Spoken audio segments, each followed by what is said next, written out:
శ్రోతలకు నా హృదయపూర్వక నమస్కారములు.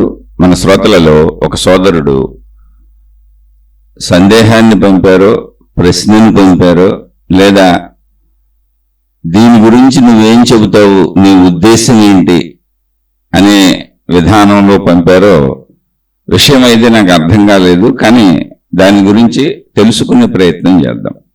వారు పంపింది ఏంటి అంటే, శరీరము శాశ్వతము, శక్తి చైతన్యముల వలన పంచభూతములు ఏర్పడినవి, శరీరము పంచభౌతికము, దీనిని ఒక పరివర్తన చెందుతున్న పరిణామ క్రమంగా చూస్తే శక్తి చైతన్యములు ఉన్నంత కాలం పదార్థం ఉంటుంది అనేది రుజువు అవుతున్నది. మరి శరీరము శాశ్వతము కాదు అని ఎందుకు చెబుతున్నారు? ఇప్పటి సైన్స్ ప్రకారం పరమాణువు చాలా సూక్ష్మమైన పదార్థం. ఇది కూడా పంచభూతముల వలన ఏర్పడినదే, అంటే శక్తి చైతన్యముల స్వరూపమే. అణువులు పరమాణువులు లేకుండా విశ్వము లేదు. ఈ అణువుల యొక్క క్రమత అంటే ఒక ప్యాటర్న్, అంటే ఒక విధానములో అవి ప్యాటర్న్ అంటే ఒక విధానములో అవి సమకూరటం, లేదా ఈ అణువుల యొక్క క్రమత లేదా ఈ ప్యాటర్న్ అనేది ఏదున్నదో ఆ నిర్మాణమే కదా మన ఈ శరీరము. ఈ విధంగా శరీరము శాశ్వతము, రూపము రంగు ఇవి కూడా శాశ్వతమే, కానీ ఒకేలా ఉండవు. నా కొడుకు లేదా మనవడు సరిగ్గా నాలానే ఉండే సంభావ్యత ఉన్నది. దీనిపై మీ విశ్లేషణ వినిపించండి. అదండి, అంటే ఇక్కడ విశ్లేషణ వినిపించండి అంటే దీని గురించి నీకు తెలుసా, దీన్ని నువ్వు ఎలా చెబుతావు అని అడిగారా? లేదా ఇప్పుడు సైన్స్ గురించి కొంత జ్ఞానం ఉండటం వలన అణువులు పరమాణువుల కలయిక ఏదైతే ఉన్నదో అది ఒక క్రమ పద్ధతిలో కలవటం వలన అదే ప్యాటర్న్. ప్యాటర్న్ అంటే ఒక పద్ధతి ఉన్నది, దానికి సృష్టి మొత్తానికి ఒక పద్ధతి ఉన్నది. ఆ నిర్మాణమే కదా, ఆ క్రమ పద్ధతిలో అణువులు పరమాణువుల కలయిక నిర్మాణమే కదా ఈ శరీరం. అణువులు పరమాణువులు అవి అంటే శక్తి స్వరూపంగా ఉన్నాయి, అవి శాశ్వతంగానే ఉంటాయి. ఇప్పుడు శక్తి అనేది శాశ్వతం. ఆ శక్తి చైతన్యముల వలన ఈ అణువులు పరమాణువుల కదలికలు వీటి ఏర్పాటుతో పంచభూతాలు ఏర్పడినాయి. ఆ పంచభూతాలలో మళ్ళీ ఏమున్నాయంటే అణువులు పరమాణువుల యొక్క క్రమ పద్ధతి వలన శరీరాలు ఏర్పడుతున్నాయి. మనిషికి కానీ, చెట్టుకు కానీ, పుట్టకు కానీ, గుట్టకు కానీ, ఏదైనా మొత్తం శరీర నిర్మాణంగా మనకు భౌతికతలో కనబడేది ఏదైనా కూడా ఈ విధంగా ఏర్పడుతున్నదే. అయితే ఇక్కడ మరి వీరు శరీరం శాశ్వతం కాదని ఎందుకు చెబుతున్నారు? అలాగే ఈ శరీరం శాశ్వతం కాదని ఎందుకు చెబుతున్నారు? శరీరం పరమాణువులు అణువుల నిర్మాణమే అయినప్పుడు శరీరం కూడా శాశ్వతమే కదా. రూపం రంగు ఇవి కూడా శాశ్వతమే, కానీ ఒకేలా ఉండవు. అంటే శరీరానికి ఉన్న రూపం రంగు లేదా వేటికైనా, చెట్లకు కానీ మనుషులకు కానీ మనకు కనపడేదంతా ఏంటి? రూపములు, దృశ్యములు. నా కొడుకు లేదా మనవడు సరిగ్గా నాలానే ఉండే సంభావ్యత ఉన్నది అంటే వీరు ఏ ఉద్దేశంతో అడుగుతున్నారో నాకు అసలు విషయం అర్థం కాలేదు. కానీ వారి భావంలో శరీరము శాశ్వతము అనేదాన్ని ప్రతిపాదిస్తున్నారు. శరీరము శాశ్వతము కాదు అని ఎందుకు చెప్పారు? అలా ఎందుకు చెబుతున్నారు?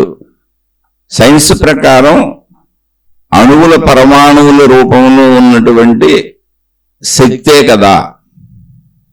పంచభూతాలనేవే, పంచభూతాలకు ఆధారం శక్తి. అది సైన్స్ ప్రకారమైన అంతే, ఆధ్యాత్మికత ప్రకారమైన అంతే. అయితే మరి ఏంటి ఇదంతా అని అంటే మెయిన్ శరీరపరంగా శరీరము శాశ్వతము కాదు అని ఎందుకు చెబుతున్నారు? అసలు మెయిన్ ముందు దాన్ని మాట్లాడదాం. శరీరము శాశ్వతము కాదని చెప్పారు. శాశ్వతము అంటే ఏంటి?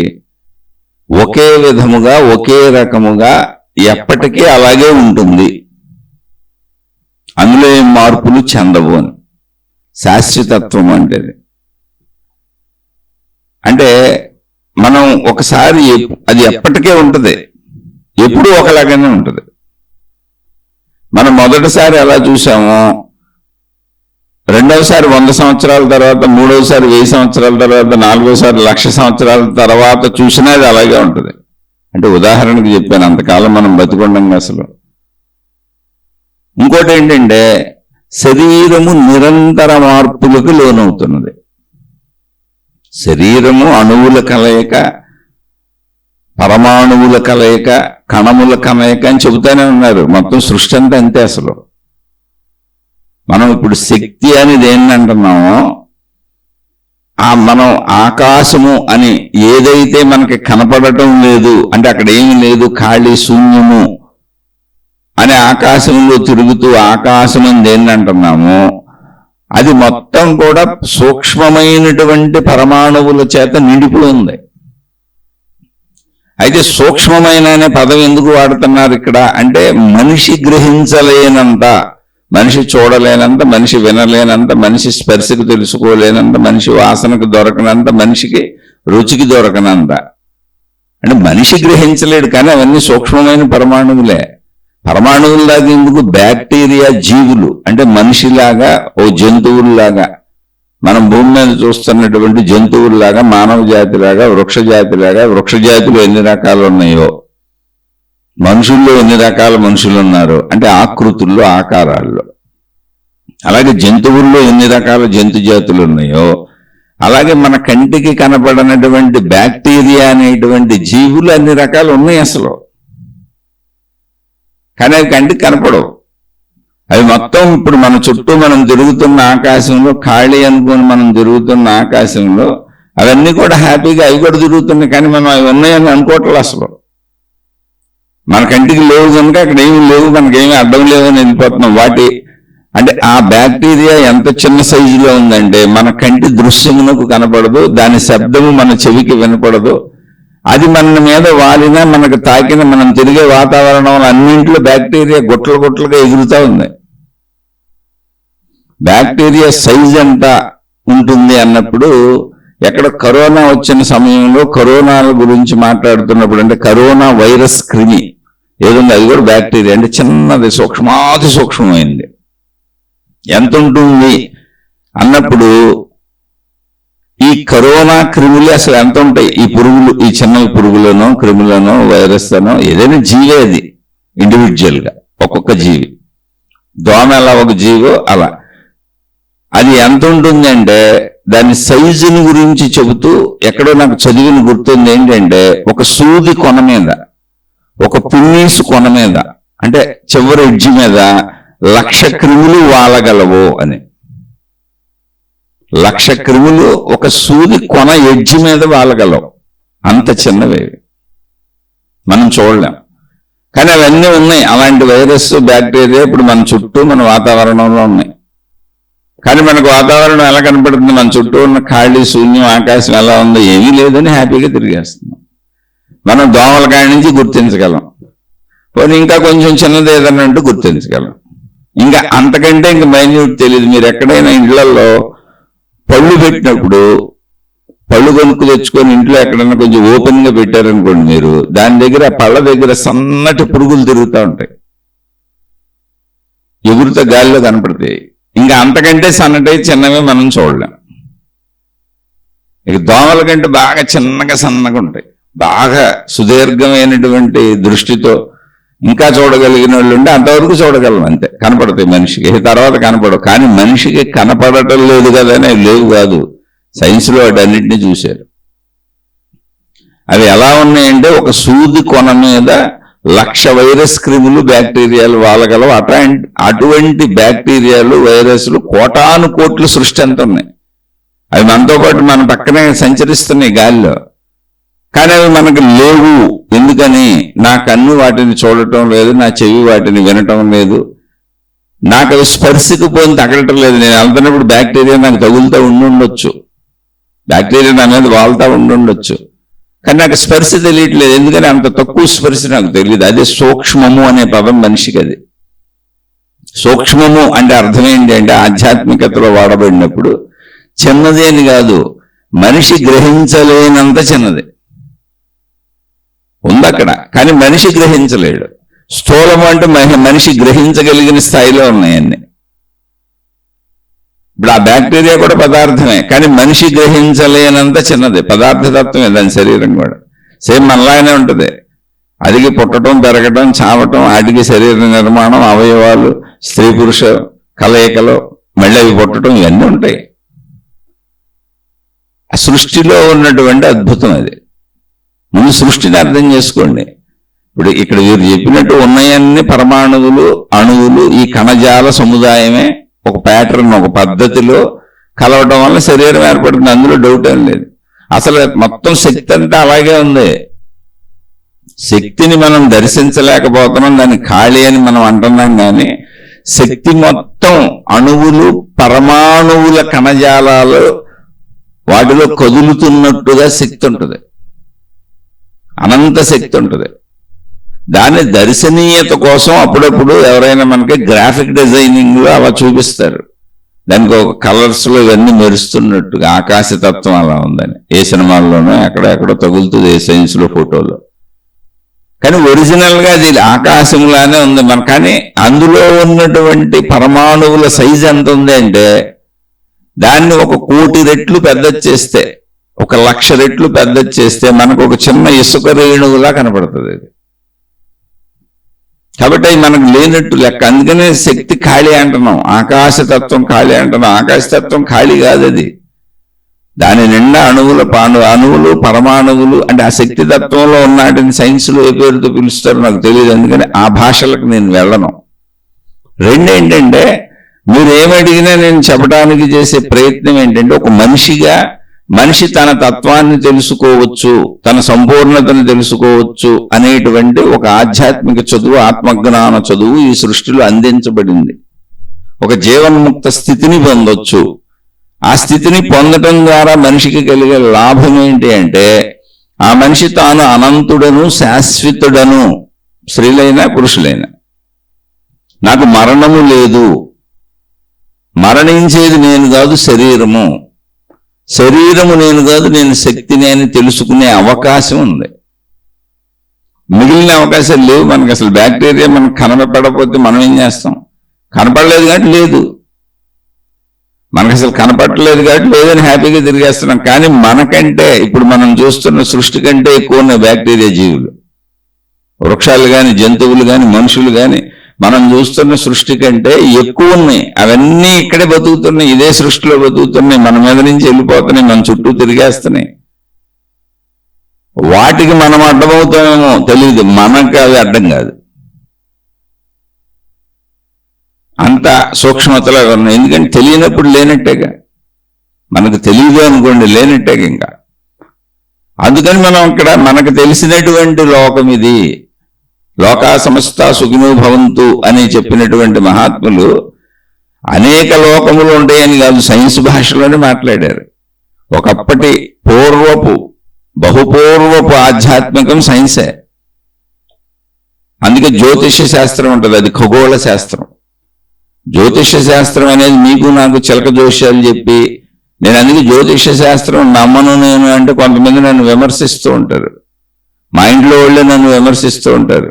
జ్యోతిష్య శాస్త్రము ఖగోళ శాస్త్రము, మన చుట్టూ తిరుగుతున్నటువంటి గ్రహములు, గోళములు ఏమున్నాయో ఆకాశంలో వాటి గురించి వివరణిస్తుంది అది జ్యోతిష్య శాస్త్రం. ఇప్పుడు ఆ అంతరిక్ష శాస్త్రం, సైన్స్ అదే పనిచేస్తుంది. ఆ ఖగోళ శాస్త్రం ఏదుందో, అంతరిక్ష శాస్త్రం ఏదుందో అదే జ్యోతిష్య శాస్త్రం ఒకప్పుడు. కానీ అది ఇండివిజువల్గా ప్రతి మనిషికి, నువ్వు ఇప్పుడు పుట్టావు కాబట్టి, నువ్వు ఎలా పుట్టావు కాబట్టి, నువ్వు ఎక్కడ పుట్టావు కాబట్టి నీకు ఎలా అవుతుంది, రోజువారీ నీకు పేపర్లో ఇస్తాం, దినఫలాలు ఇస్తాం, రాశి ఫలాలు ఇస్తాం, అలా ఉండదు. నేను నమ్మను అది.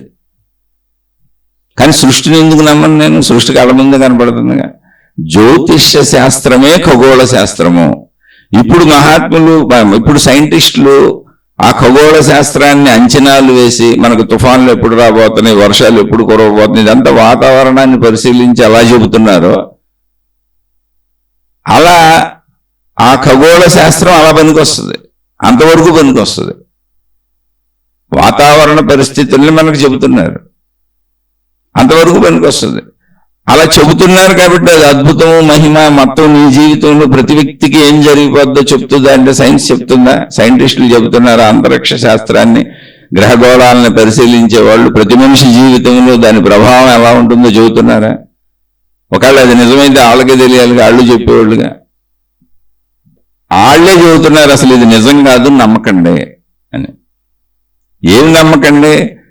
జ్యోతిష్య శాస్త్రం అనేటువంటి ఖగోళ శాస్త్రము మన చుట్టూ తిరుగుతున్న గ్రహ పరిస్థితులను బట్టి మనకి ఎప్పుడు గ్రహణాలు వస్తాయి అంటే, ఈ సూర్యగ్రహణం, చంద్రగ్రహణం, ఇటువంటి గ్రహణాలు ఎప్పుడు వస్తాయి, లేదా తుఫాన్లు లాంటివి ఎప్పుడు వస్తాయి, ఇటువంటి అంటే ఆ పరిశీలనలో ఒకదాని ప్రభావం ఒకదాని మీద ఉండి భూమి మీద అది ఏ విధమైన ప్రభావాన్ని చూపించి భూమి మీద ఏం జరగచ్చు. ఇప్పుడు వాతావరణాన్ని పరిశీలించి వర్షాలు ముందే చెప్పేస్తారు, వర్షాలు ఫలానా చోట ఫలానా ఏరియాలో పడతాయని. అదే మహిమ మాయ కాదే, సైన్స్ అది. పరిస్థితులు, వాతావరణ పరిస్థితులు ఇంకా డెప్త్గా అందులో చదువుకొని ఉంటే చెప్పొచ్చు, కానీ దాని అవసరత మనకు లేదు కనుక అర్థం చేసుకొని వెళ్ళిపోతాను. అలాగే వాస్తు శాస్త్రము, నీ ఇల్లు సరిగ్గా లేకపోతే, నువ్వు కిటికీ ఇక్కడ పెట్టకపోతే, నువ్వు తలుపు అక్కడ పెట్టకపోతే, ఈ గోడ ఇక్కడ కట్టావు కాబట్టి నువ్వు చచ్చిపోతావు, నీకు నష్టం వచ్చేస్తుంది, మీ ఇంట్లో గొడవలు అయిపోతాయి, మీరు భార్యాభర్తలు కలిసి ఉండరు. అలా జరగదు అసలు. అటువంటివి నేను నమ్మను. వాస్తు శాస్త్రం అనేది ఏది ఉందో, ఇప్పుడు ఇంజనీరింగ్ ఏది ఉందో అదే అప్పుడు. ఇప్పుడు ఇంజనీరింగ్లో అనేక విభాగాలు ఉన్నాయి. ఆర్కిటెక్చర్ ఉంది, మళ్ళీ ఇంటీరియర్ డెకరేషన్, ఇంజనీరింగ్లో ఇల్లు కట్టడం ఉంది, ఇంటికి సంబంధించి అనేక విధానాలు, పద్ధతులు ఉన్నాయి. అది వాస్తు శాస్త్రం. అంటే వస్తు శాస్త్రము. నువ్వు ఏదైనా నిర్మించుకునేటప్పుడు అది ఎలా నిర్మించుకుంటే బాగుంటుంది అని సలహాయిస్తారు తప్ప, ఎందుకని ప్రతి వ్యక్తికి నిర్మాణం ఎలా తెలుస్తుంది? ఇప్పుడు నా దగ్గర 100 గజాలు, 200 గజాలు, 1000 గజాలు, 10,000 గజాలు, లేదా 10 ఎకరాలు ఉంది. ఇప్పుడు ఇన్ని స్థాయిల్లో నేను ఇల్లు కట్టుకుంటున్నా. ఒక ఆయన 100 గజాల్లోనే కడతాడు, ఒక ఆయన 50 గజాల్లోనే కడతాడు, ఒక ఆయన 50 ఎకరాల్లో కడతాడు. దానిని బట్టి ఇంజనీర్ డిజైన్ వేసి ఇస్తాడు. వాళ్ళ రిక్వైర్మెంట్స్ ఏంటో దాన్ని బట్టి వాతావరణ పరిస్థితులకు తగ్గట్టుగా వీలున్నంత బెటర్గా గాలి వెలుతురు వచ్చేలా కట్టుకోమని చెప్పారు. వాస్తు శాస్త్రం అనేది వస్తు శాస్త్రము. నేను అది వాస్తు శాస్త్రంగా నమ్మనని చెబుతున్నాను. ఎందుకని? అది తప్పు అయితే నీ జీవితంలో కష్ట నష్టాలు వచ్చేస్తాయి అనే విషయాన్ని నమ్మను. ఎందుకని? రాళ్ళు రప్పలవి, జడ పదార్థాలు అవి. నువ్వు కట్టే ఇల్లు ఏదైనా ఎలాగైనా కట్టుకో, నీకు గాలి బాగా రావటం వల్ల హాయిగా ఉంటుంది, ఎండ బాగా పడటం వల్ల హాయిగా ఉంటుంది. దానివల్ల నీ పురుగులు, క్రిమికీటకాలు ఉంటే చచ్చిపోతాయి. పూర్వకాలంలో అది. పూర్వకాలంలో తూర్పు దిక్కుకి గృహాల యొక్క మెయిన్ డోర్లన్నీ ఎందుకు పెట్టమన్నారు, తూర్పు ఈశాన్యంలో ఎందుకు పెట్టమన్నారంటే అటు నుంచి ఎండ పడుతుంది ఇంట్లోకి, అప్పుడు క్రిమికీటకాలు చచ్చిపోతాయి.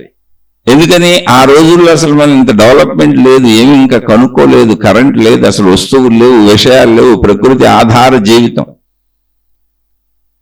అందుకని సూర్యరశ్మి వలన కొన్ని జీవులు చనిపోతాయి అసలు ఆ వేడికి.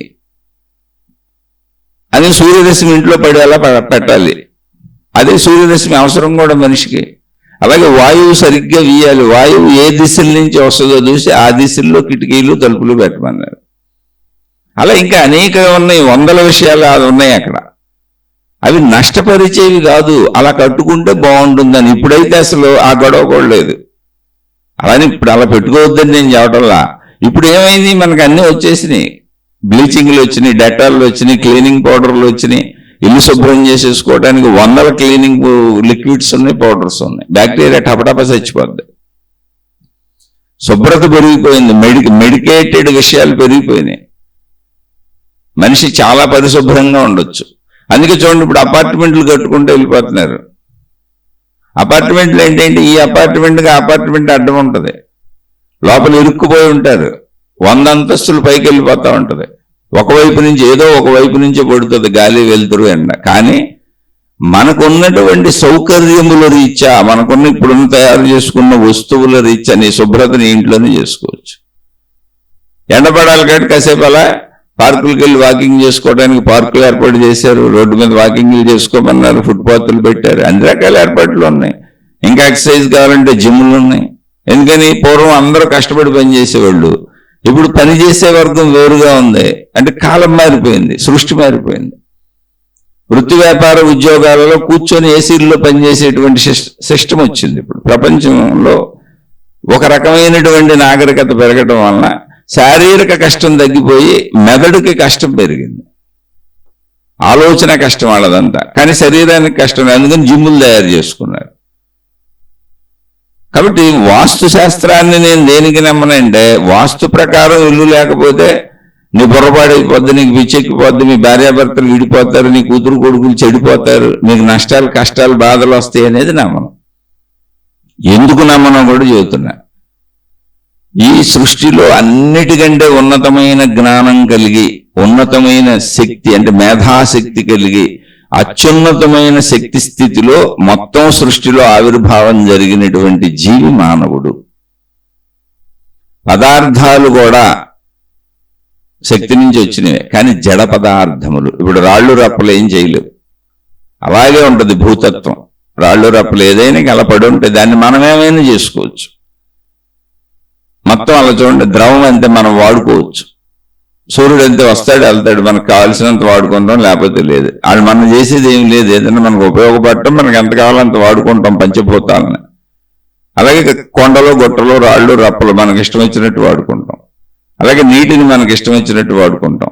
అలాగే చుట్టూ ఉన్నటువంటి వృక్షములు మనకి ఇష్టం వచ్చినట్టు వాడుకుంటాం.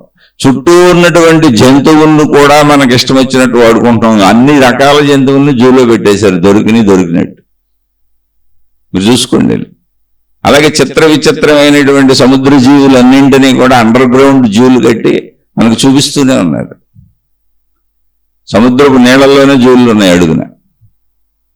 అంటే మనిషి అన్నిటి మీద, భూమి మీద ఉన్నటువంటి అన్నింటి మీద ఆధిపత్యాన్ని అంటే అది పొగరనో లేకపోతే ఏదో రాచరికమనో కాదు, జ్ఞానపరంగా అన్నింటి మీద ఎక్కువ జ్ఞానశక్తి కలిగి ఉన్నాడు.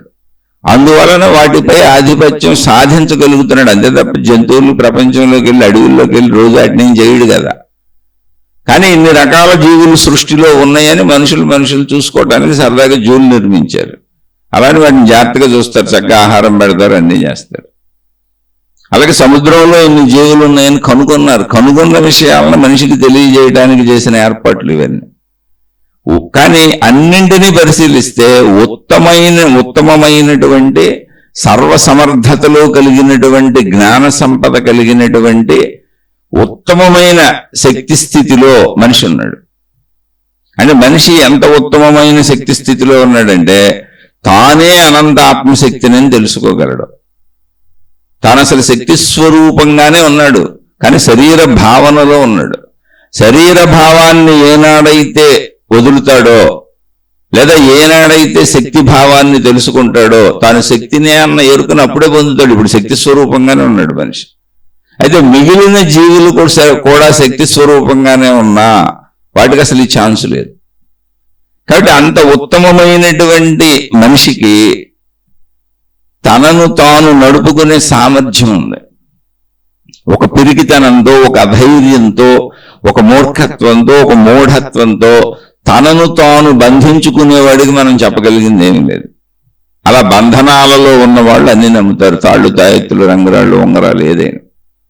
ఎందుకంటే జ్ఞానశక్తి మేల్కోలేదు, కేవలం వాళ్ళలో ఇచ్ఛాశక్తి పనిచేస్తుంది, క్రియాశక్తి పనిచేస్తుంది శరీరం కదపటానికి. కానీ జ్ఞానశక్తి ఒకటి ఉంది మనిషికి, అది మేల్కోలేదు. శక్తికి ఉన్న లక్షణములు ఇచ్ఛాశక్తి, క్రియాశక్తి, జ్ఞానశక్తి. మనిషి నేను శరీరం అనేటువంటి విపరీతమైనటువంటి భావములో ఇరుక్కుపోయి, అంటే 100% శరీర భావంలో కూరుకుపోయి, శరీర అవసరతలు, శరీర కోరికలు, అవసరతలను కోరికలుగా మార్చుకొని, ఎందుకంటే అందులో సుఖం కనపడుతుంది, ఇష్టములు ఏర్పరచుకొని పూర్తి శరీర భావంలో ఇరుక్కుపోవడం వలన ఇచ్ఛాశక్తి ఏర్పడింది. అంటే ఇష్టములు ఏర్పరచుకుంటున్నాడు. వాటి కోసం కదలడానికి క్రియాశక్తిని ఉపయోగించుకుంటున్నాడు, జ్ఞానశక్తిని వాడలేదు. జ్ఞానశక్తిని వాడగలిగితే తనలో ఉన్న సంపూర్ణ జ్ఞానశక్తిని మేలుకొలుపుకోగలిగితే, సంపూర్ణ జ్ఞానశక్తిని అనే పదాన్ని మళ్ళీ అండర్లైన్ చేసి స్ట్రెస్ చేసి చదువుతున్నాను. మనం పనులకు వాడుకునేది కూడా జ్ఞానమే, కానీ అది భౌతిక జ్ఞానం, విషయపరమైన జ్ఞానం, ఆ కోరికపరమైన జ్ఞానం, ఆ అవసర జ్ఞానం అది కాదు. మొత్తం ఉన్న శక్తి జ్ఞానాన్ని,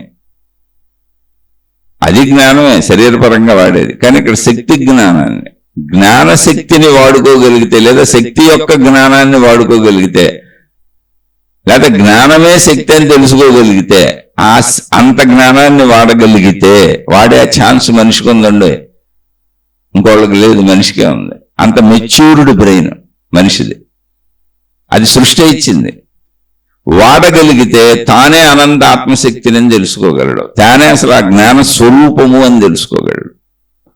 అందుకని మనకు అవన్నీ చెప్పడం వలన మహాత్ములు అలా తెలుసుకున్నారు. తెలుసుకున్న వాళ్ళు తామే అనంత ఆత్మస్వరూపులం అన్నారు. వాళ్ళు చెప్పినటువంటి మహావాక్యాలు ఉన్నాయి మనకి. సత్యం జ్ఞానం అనంతం బ్రహ్మ. సత్యం ఏంటయ్యా అంటే జ్ఞానమే. ఏ జ్ఞానం? అదిగో జ్ఞానశక్తి. సర్వము ఉన్నది ఆ శక్తి, అదే జ్ఞాన స్వరూపం, అదే సత్యం. అది ఎంత అంటే అనంతము, ఉన్నదంతా అదే బ్రహ్మము. అయమాత్మా బ్రహ్మ. నువ్వు దేనినైతే ఆత్మశక్తి అని మనం అంటున్నామో, సర్వవ్యాపకమైన ఆత్మశక్తి అంటున్నామో, అయమాత్మా బ్రహ్మ, నేను ఆ ఆత్మస్వరూపమైన బ్రహ్మమునే. నేను శరీరాన్ని కాదు, శరీర పరిమితుడను కాదు, బ్రహ్మమునే. అహం బ్రహ్మస్మి, నాకు అనుభవం అయ్యిందయ్యా, బ్రహ్మమును నేనే. ఏంటి ఆ బ్రహ్మము? సర్వవ్యాపక ఆకాశతత్వం, ఇంకేం లేదు. మీరు ఈ పదాలకు మళ్ళీ ఊహించుకోబాకండి. బ్రహ్మమన్న ఆత్మశక్తి అన్న మీరు సొంత ఊహలు చేయకండి. ఆకాశతత్వం, అది కూడా వాళ్ళే చెప్పారు. ఆ ఛాన్స్ మనిషికి ఉంది. అంత ఉన్నత జ్ఞాన ఛాన్స్ ఉన్న మనిషికి, అంత ఉన్నత జ్ఞాన స్థితికి వెళ్ళగలిగినప్పుడు నీ మీద ఏదీ ప్రభావం చూపించదు. నువ్వే ఆ శక్తివని నీకు తెలుసు. ఎందుకని అన్నిట్లో ఉన్న శక్తి నువ్వే. లేదండి నేను శరీర పరిమితంగానే ఉంటాను, నేను ఈర్ష్య అసూయ ద్వేషాలు వదలలేను, కామక్రోధ లోభ మోహ మత మత్సరాలు వదలలేను అన్నప్పుడు మనిషి కూడా జంతువుతో సమానమే. అంటే చెడును వదలలేని మనిషి జంతువే. ఎందుకని అంటే మళ్ళీ అది కూడా మహాత్ములు అందించారు, జంతువునాం నరజన్మ దుర్లభం. ముందు పంచభూతాలు, సృష్టిని గమనించండి. పంచభూతాలు మనకి వాటి కలయిక వలన భూమి, నీరు, సూర్యుడు, తేజస్సు ఇవన్నీ ఉన్నాయి. ఓకే, అక్కడి నుంచి మన చుట్టూ ఉన్నది ఏంటి? భూమి మీద పంటలు పండించుకుంటాం. చెట్లు భూమిలోంచి వస్తాయి. చెట్టు విత్తనం ముందా అని డౌట్ అక్కర్లా. చెట్టు ముందా విత్తు ముందా అని, భూమి నుంచి చెట్లు వస్తాయి అంతే. వాటికి కావలసినటువంటివన్నీ ఇక్కడ ఉన్నాయి. అంటే ఒకటి భూమి స్థితి, రాళ్ళు రప్పలు. రెండు వృక్షాలు సెమీగా ఉన్నాయి, అంటే ఎదుగుతూ. ఇప్పుడు రాళ్ళు అసలు కదలవు, వృక్షాలు ఎదుగుతున్నట్టు తెలుస్తుంది, కానీ స్థిరంగా ఒక చోటే ఉంటాయి. అక్కడి నుంచి జంతువులు, అవి కదులుతూ ఉంటాయి, తిరుగుతూ ఉంటాయి. అక్కడి నుంచి మనిషి, లాస్ట్ జంతువుల్లో హైయెస్ట్ ఉన్నతమైన స్థితిలో డెవలప్డ్ మనిషి. కానీ జంతువుల్లో ఒక జంతువే ఉన్నతమైన జంతువు, జంతువులన్నింటికంటే ఉన్నతమైన జంతువు. నువ్వు నీ జ్ఞానశక్తిని వాడకపోతే నువ్వు జంతువే. ఎందుకని? క్రియాశక్తి జంతువులన్నిటికీ ఉంది, ఇచ్ఛాశక్తి జంతువులన్నిటికీ ఉంది. ఆహారము, నిద్ర, భయము, మైథున సుఖము అన్నిటికీ ఒకటే. అయితే ఇచ్ఛాశక్తి, క్రియాశక్తి మొక్కల్లో కూడా ఉంది. దాన్ని గమనిస్తే తెలుస్తుంది మనకి. మొక్కలు కూడా ఎదుగుతున్నాయి, క్రియాశక్తి ఉంది, ఎదుగుతున్నాయి, పైకి వెళ్తున్నాయి, అందులో క్రియాత్మకత ఉంది. కానీ జంతువులతో పోలిస్తే చాలా తక్కువగా ఉంది, కనపడేటట్టు లేదు. కానీ జంతువులు కదులుతూ తిరుగుతూ కనపడుతుంది. దానిలో ఇచ్ఛాశక్తి అంటే మీరు ఒకవైపు కొమ్మలు తుంపేశారనుకోండి, ఇటువైపు కొమ్మలు వేసుకుంటుంది. ఒకవైపు ఎదగటానికి గోడలో చెట్లు అడ్డం ఉన్నాయి అనుకోండి, ఇలా వాళ్ళు ఇంకోవైపుకి ఎదుగుతుంది. అంటే తన ఎదుగుదల ఎటు ఎదగాలో దానికి ఇచ్చి ఉంది, తెలుసు. అడ్డంకులను తొలగించుకుంటూ వెళ్తుంది. కానీ జంతువులతో పోల్చుకుంటే తక్కువగా ఉంది, తక్కువగా వ్యక్తపరచబడుతుంది. కాబట్టి జ్ఞానశక్తిని మీరు వినియోగించినప్పుడు జంతు స్థితి నుంచి దాటుతాం మనం. లేకపోతే మనం కూడా జంతువే. ఇదంతా పూర్వీకులు మహాత్ములు అందించిన జ్ఞానం. నేను మనిషిని అనుకుని తిరుగుతూ చెడు చేసే ప్రతి వ్యక్తి కోపము, క్రోధము, లోభము, మోహము, మతము, మత్సరము, లేదా నా మతం రైట్, ఇతర మతం తప్పు, నా మతస్థులు, నా విధానం, నా దేవుడు, నా పద్ధతే, మందే కరెక్ట్, ఇతరే తప్పు, మందాంటో అందరినీ లాక్కొచ్చాడు. ఇదంతా జంతు ప్రవృత్తి. లాక్కోవటం, లాక్కురావటం, తెలివి ఉపయోగించటం, ఇదంతా జంతు ప్రవృత్తి. నీలో నువ్వు రమించిపోతూ అనంతత్వాన్ని పొందడం జ్ఞానశక్తి. నీకు భిన్నంగా అసలు ఇక్కడ ఏం కనపడదు నీకు. ఎందుకని సర్వవ్యాపక ఆకాశంతో పోలిస్తే నువ్వు ఆ స్థితికి వెళ్ళినప్పుడు, శక్తి స్థితికి వెళ్ళినప్పుడు, అనంత ఆత్మానుభవం కలిగినప్పుడు యావత్ సృష్టి ధూళి కణంలా ఉండదు. ఇప్పుడు బ్యాక్టీరియా, క్రిములు మనకు ఎలా కనపడతలేదో, భావనలో ఎలా లేవో. ఇందాక కరోనా వైరస్ గురించి చెప్పాను. ఒక సూది కొన మీద, ఒక పెన్నేసు కొన మీద, ఎడ్జి మీద 1,00,000 క్రిములు వాలగలవు అని ఎవరో డాక్టర్లు చెప్పించి చదివాను. ఏ బ్యాక్టీరియా అంతే. మన శరీరంలో ఉన్న రక్తం మొత్తం కణజాలమే, కణముల కలయిక. అది రక్తం కాదు, అన్ని విడివిడిగా ఉన్న అణువులు కణములే. కానీ మనకి అది రక్తంగా, ద్రవ పదార్థంగా కనపడుతుంది. అలా బయట నీరు అలా కనపడుతుంది మనకి. కానీ ఈ రక్తాన్ని ఒక చుక్క తీసుకొని రక్త పరీక్షకి తీసుకుంటారు. తీసుకొని రక్త పరీక్షలు చేసి చెబుతారు మనకి. అలా మన లాలాజలం, మన ఒంట్లో అన్నింటికి పరీక్షలు చేస్తారు. ల్యాబొరేటరీస్ వచ్చినాయి ఇప్పుడు, వైద్య రంగం పెరిగింది కనుక. అయితే అక్కడ ఏం జరుగుతుందంటే, దీన్ని పరీక్షించడానికి మైక్రోస్కోపులు అనేటువంటి పరికరాలు ఉన్నాయి. ఇంకా లేటెస్ట్ ఏమైనా వచ్చినాయో నాకు తెలియదు. అది సుమారుగా 1,00,000 రెట్లు పెంచుతుంది దాని సైజుని. అంటే మన చేతి నుంచి తీసుకున్న చిన్న రక్తపు బొట్టుని గాజు పలక మీద వేసి దాని కింద పెడితే అది ఆ రక్తాన్ని 1,00,000 రెట్లు సైజు పెంచి చూపిస్తుంది. అప్పుడు అందులో కణములన్నీ కదులుతూ కనబడుతున్నాయి. అలా అన్ని పరీక్షలు చేస్తారు. వీర్య పరీక్ష కూడా ఉంది. పిల్లలు పుట్టిన వాళ్ళకి ఎందుకు పుడతలేదో చెబుతారు. పరీక్షలు ఉన్నాయి, కణములు కదులుతూ కనపడతాయి. అయితే 1,00,000 రెట్లు, 2,00,000 రెట్లు వాటి సైజును పెంచి చూస్తున్నాడు మనిషి. మామూలు కంటికి కనపడబోయి దానికి పరికరాలు ఏర్పాటు చేసుకున్నాడు. అలాగే అంతరిక్ష పరిశోధకులందరూ మామూలు కంటితో చూసి అంతరిక్ష పరిశోధన చేయలే, దానికి వస్తువులు తయారు చేసుకున్నారు. అంటే ఇదంతా ఎందుకు చెబుతున్నానంటే, మనిషి అత్యున్నత జీవి ప్రస్తుతానికి ఇక్కడ మనకు తెలిసినటువంటి ఈ భూమి మీద, మన చుట్టూ ఉన్న వాటితో పోల్చుకుంటే జ్ఞానశక్తి పరంగా అంతే చెప్పారు. అప్పుడు నువ్వు చిల్లర విషయాలని నమ్మవలసిన అవసరతే లేదు. నువ్వు నమ్ముతున్నావంటే ఒక జంతు మూఢత్వంలో ఉన్నావు అంతే. నీకు బుద్ధి వికాసం లేదు. అప్పుడు ఇంక చేయగలిగింది ఏం లేదు. ఇప్పుడు చిన్నపిల్లలు ఉన్నారు, మన ఇంట్లోనే పుడతారు. ఆ చిన్నపిల్లలు ఏ దశ నుంచి ఎదుగుతూ వస్తారు? మనమైనా అలాగే పుట్టి వచ్చాం. ఏమీ తెలియని దశ నుంచి అన్నీ తెలుసుకుంటూ ఎదుగుతూ ఉంటారు. ఏమీ తెలియనప్పుడు ఏమీ లేదు వాళ్ళకి. ఇంట్లో పుట్టిన బిడ్డకి, తల్లి పక్కనే ఉన్న బిడ్డకి బయట సృష్టి ఏం లేదు. ఆడ కాళ్ళు చేతులు ఆడించుకుంటూ అక్కడే మలమూత్ర విసర్జనలు చేసుకుంటూ అదే మొత్తం అనుకుంటా ఉంటుంది. నూతిలో కప్పల సామెత. నూతిలో కప్ప మొత్తం ప్రపంచం, విశ్వం అంతా నువ్వే అనుకుంది. అలా మూర్ఖత్వపు మూఢత్వములో చిక్కుకుపోతున్నప్పుడు మనం చేయగలిగింది ఏం లేదు. అలాగే ఉంటాం అన్న వల్ల అసలు చేయగలిగింది లేదు.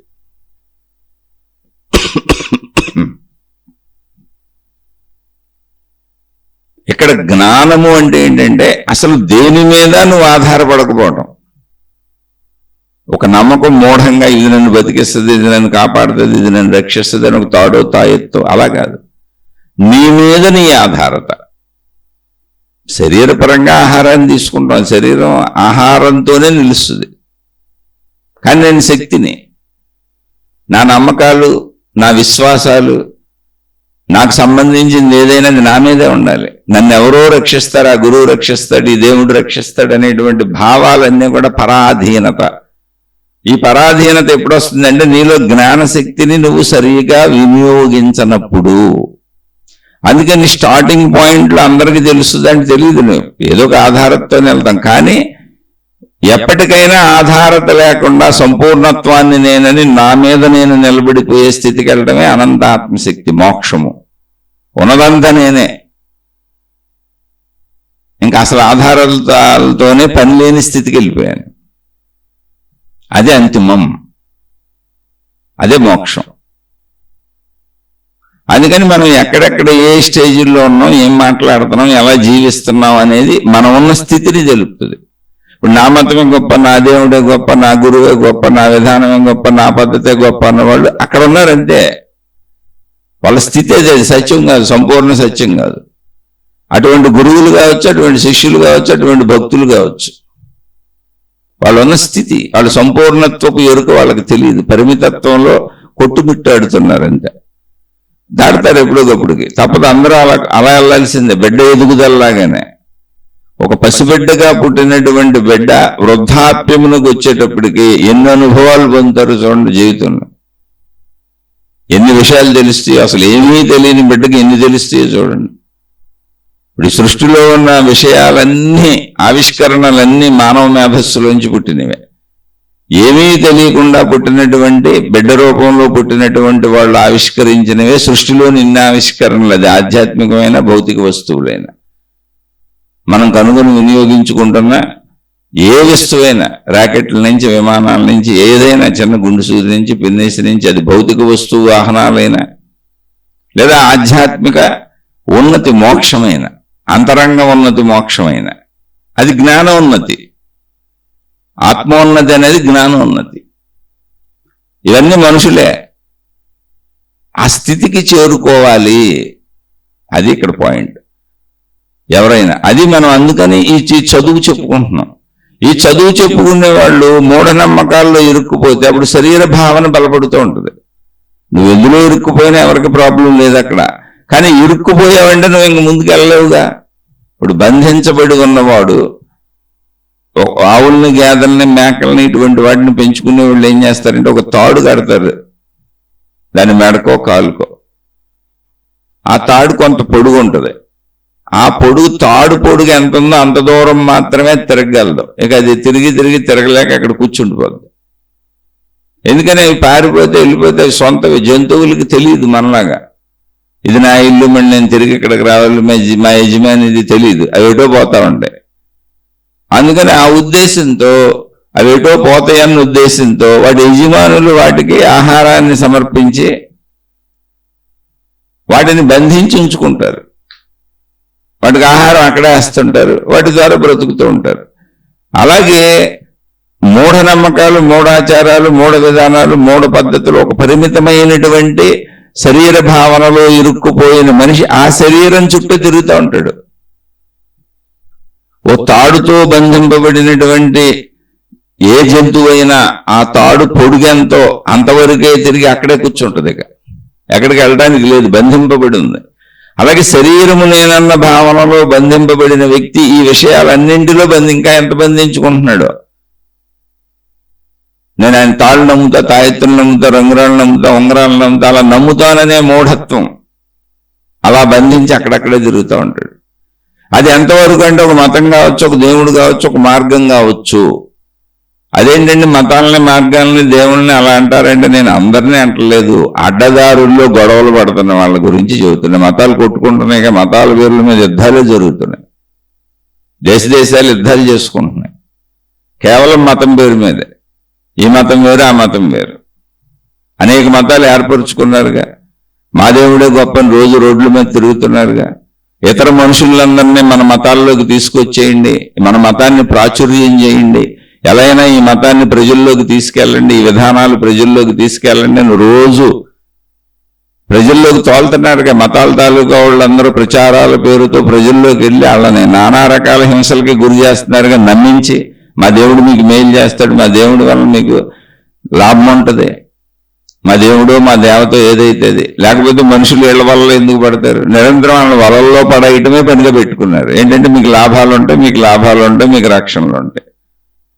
ఇది ఎలా కుదురుతుంది? మానవుడు తార్కికంగా ఆలోచించినప్పుడు, విజ్ఞతతో ఆలోచించినప్పుడు, జ్ఞానపరంగా ఆలోచించినప్పుడు నువ్వు ఎంత చక్కగా జీవిస్తావో అంత చక్కగా నీ జీవితం ఉంటుంది. అంతే, నిన్ను ఎవరో రక్షించడం, కాపాడటం ఉండదు ఇక్కడ.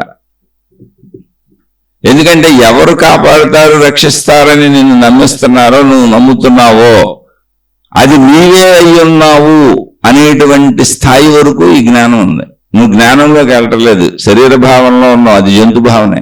జంతు భావన చేత ఇతర మతస్థులతో గొడవలు పడుతూ ఉంటారు, జంతు భావన చేత ఇతర దైవ మార్గాలతో గొడవలు పడుతూ ఉంటారు, నాదే కరెక్ట్ అంటూ ఉంటారు. ఇదంతా జంతు భావన. నేనే కరెక్ట్, నాదే కరెక్ట్, నా సమూహం నేను ఏర్పరచుకుంటా. మీరు చూడండి, కోతులన్నీ ఒక చోట తిరుగుతాయి, ఒక సమూహం అది. అలా ఒక దేవుడు తాలూకా వాళ్ళందరూ ఒక సమూహం. అలాగే ఆవులన్నీ ఒకలా వెళ్తాయి, గేదెలన్నీ ఒకలా వెళ్తాయి, మేకలన్నీ ఒకలా వెళ్తాయి. అంటే ఏ జాతి ఆ సమూహంగా తిరుగుతూ ఉంటుంది, ఎప్పుడు స్నేహం చేసుకుంటూ ఉంటుంది. ఆ సమూహాన్ని అది అంగీకరిస్తుంది, ఇంకోటి వస్తే అది అంగీకరించలేదు.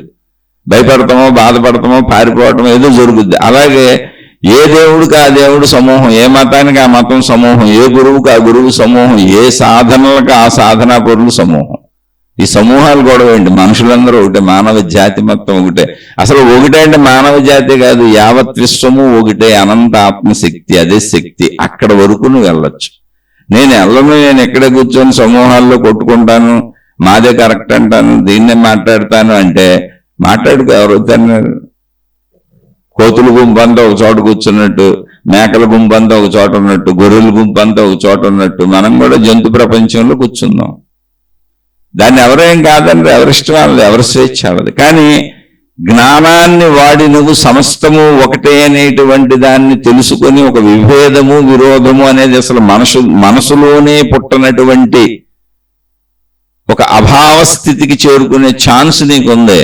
ఆ ఛాన్స్ నువ్వు పోగొట్టుకుంటున్నావు, అదే మోక్షము.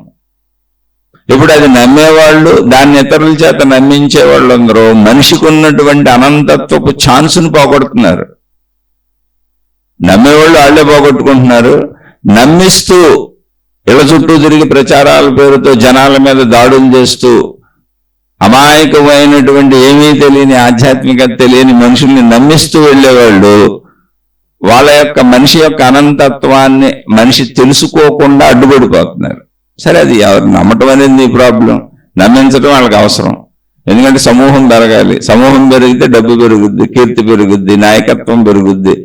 ఎంత సమూహం పెరుగుతుంటే నేను అంత నాయకుడిని అవ్వచ్చు, అంత నాయకురాలు నాగమ్మని అవ్వచ్చు. కానీ ఏమీ అవ్వదు. పెరిగిన సమూహాలన్నీ ఘర్షణలు పడి కొట్టుకొని కూలిపోతాయి. అంతే జరుగుతుంది. ఇప్పుడు ప్రపంచంలో జరిగేది అయితే చూసుకోండి. పెరుగుట విరుగుట కొరకే. ఇక్కడ ఉన్నది ఛాన్స్ ఏంటి, అంతం ఏంటి, సత్యం ఏంటి అంటే ఇదంతా ఒకటే అని తెలుసుకోవటం. అంతే. ఇదంతా ఒకటే అని తెలుసుకుంటే ఇదంతా మాయమైపోద్దా? ఏమీ మాయమైపోద్దు, ఉన్నది ఉన్నట్టే ఉంటుంది. కానీ ఒకటే అని తెలిసినాక ఇంకా ప్రాబ్లం ఎక్కడ ఉంది? ఇప్పుడు మన ఇంట్లో ఒక 6గురు 7గురు 10 మందో కలిసి ఉన్నాం అనుకోండి, లేకపోతే ఒక 4గురు. బయట మనం ఒక హోటల్లో కూర్చున్నాం, హోటల్ ఖాళీగానే ఉంది, కానీ పక్క టేబుల్ మీద 4గురు కూర్చున్నారు, వాళ్ళు కూడా మనతో లాగా టీలో తాగుతున్నారు. మనకి ఏ భావన ఉంటుంది? పరాయి భావన ఉంటుంది, వేరు భావన ఉంటుంది. అక్కడ సైలెంట్గా మన పని ఏదో మనం చేసుకొని అలా వైపు చూడకుండా మేలకుండా వచ్చేస్తాం. అదే మన ఇంటికి వచ్చేటప్పుడు మన ఇంట్లో 10 మంది ఉన్నారు, బంధుమిత్రులు కూడా వచ్చున్నారు, ఏ ఫంక్షన్ జరుగుతుంది, పెళ్లి పెట్టుకున్నాం, 100 మంది 1000 మంది వచ్చారు. కానీ అందరూ నా వాళ్ళే అని ఒక సేఫ్టీ భావనలో అందరితో నవ్వుతూ కలిసిపోతూ తిరుగుతాం. రోజువారీ జీవితంలో ఈ 4గురు నాకు విభేదం అనిపించరు. హోటల్లో ఎవరో తెలియని వాళ్ళు విభేదం అనిపించినట్టు వీళ్ళందరూ నా వాళ్ళే, నాదే అని అక్కడ ఒక ఏకత్వ భావనతో జీవిస్తాం. అంతరంగంలో భావన ఉంటుంది. అలాగే మొత్తం సృష్టి అంతా నేనే అని తెలిసినప్పుడు అది విభేదంగా కనపడిన ఒక ఇంట్లో ఉన్నటువంటి కుటుంబ సభ్యులంతా మా వాళ్లే, మేమే అని ఎంత హాయిగా నిద్రపోతున్నావు, ఎంత సుఖంగా లెగిస్తున్నావు అంటే భయం లేదు, బాధ లేదు, దుఃఖం లేదు. ఇప్పుడు వీళ్ళు ఏం చేసేస్తారనే కంగారు లేదు. కొత్త వాళ్ళ దగ్గర అది ఉంటుంది. లేకుండా ఎంత హాయిగా నీ ఇంట్లో నువ్వు సుఖవంతమైన జీవితం గడుపుతున్నావో, ఎటువంటి భయధ్యాస లేకుండా, బాధధ్యాస లేకుండా, ప్రమాదధ్యాస లేకుండా హాయిగా నిద్రపోతూ ఎలా కుటుంబ సభ్యులందరూ కలిసిమెలిసి ఉంటున్నారో అలా ఈ సృష్టి అంతా శక్తిమయం అన్నప్పుడు నువ్వు సేమ్ అలాగే బతుకుతావు. మొత్తం నేనే అన్న భావన అన్నప్పుడు వచ్చినప్పుడు శరీరపరంగా సృష్టి అంతా నాదే అనిపిస్తుంది, నేనే అనిపిస్తుంది. కుటుంబ సభ్యుల మీద దగ్గర హాయిగా నిద్రపోయినట్టు అలా ఉంది. యావత్ సృష్టిలో ఎక్కడ తిరిగినా అలాగే ఉంటుంది. భయభావన పుట్టదు, ప్రమాద భావన పుట్టదు, భేదభావన పుట్టదు. వాళ్ళు పుట్టినప్పుడు దుఃఖ భావన ఎక్కడి నుంచి వస్తుంది? అసలు బాధ భావన ఎక్కడి నుంచి వస్తుంది? ఇప్పుడు ఒక ఇంట్లో కుటుంబ సభ్యులు ఉన్నారు, ఆ కుటుంబ సభ్యుల్లో కొడుకు ముందు వండింది తినేసాడు, వెళ్ళి పెట్టుకు తినేసాడు, నేను బయటకు వెళ్తున్నాను, మిగిలిన వాళ్ళందరూ బాధపడరే?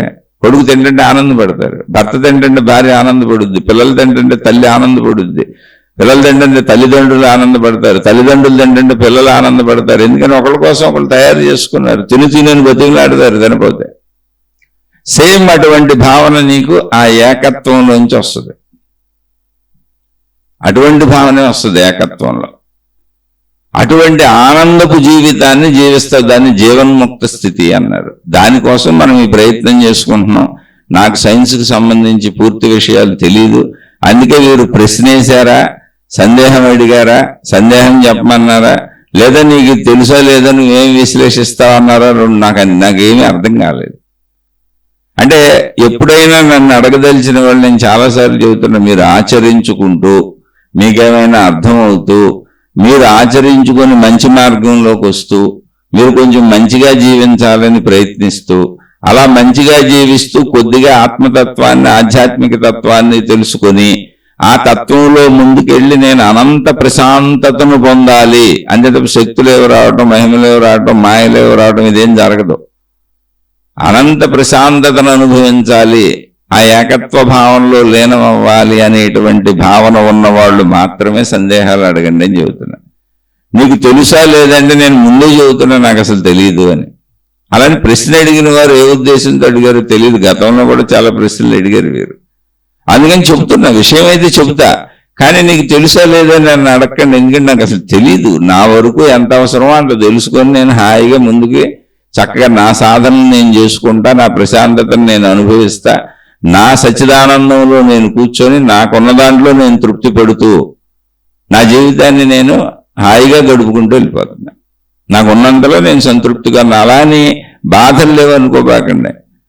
ఒక మనిషికి సమాజపరంగా కానీ, శరీరపరంగా కానీ, మనోపరంగా కానీ, ఆర్థిక పరంగా కానీ, కుటుంబ పరంగా కానీ ఎన్ని సమస్యలు ఉంటాయో అవి ఎవరూ తప్పించుకోవడం కుదరదు. కొంచెం ఎక్కువ తక్కువ నాకు అవన్నీ ఉన్నాయి.